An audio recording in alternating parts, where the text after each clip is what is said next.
विजय मल्ल सभापति ओडिशा मिलित कर्मचारी महासंघ।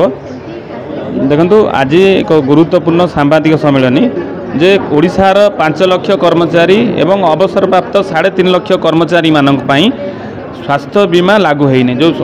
कैशलेस हेल्थ कार्ड किंतु एबे घोषणा करछंती राज्य सरकार जे जो गोपबंधु आयुष्मान योजना गोपबंधु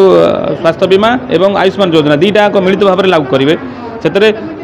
3,56 लाख लोक बेनिफिट हेबे किंतु से जो 8.5 लाख कर्मचारी अछंती से बाद पड़ुछन। ए बाबद आम राज्य सरकार बहुत बार लिखित भाव में जनईचु आम असंतोष एवं गुहारी करछु किंतु राज्य सरकार पदक्षेप नहीं ना। आम कहूँ जो 1 तारिख घोषणा हम से सरकार कर्मचारी को सामिल करूँ। आम विकसित जो ओडिशा होची से आम कांध मिलेगी राज्य सरकार सब योजना को आम पंचायत लोकसभा भवन पर्यंत नहीं जाऊँ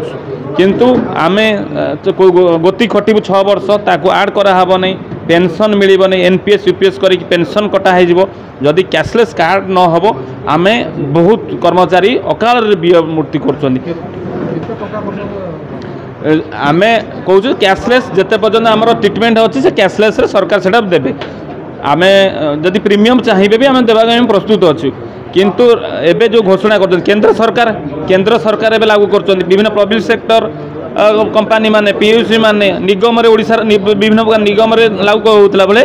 आम पड़ोसी राज्य झारखंड रे दौरान केंद्र सरकार दौरान ओडिसा रे देबार कोन असुविधा अछि सेति पई आम प्रिय मुख्यमंत्री को अनुरोध करछु कैशलेस कार्ड कर्मचारी मानक पई लागू करांतु।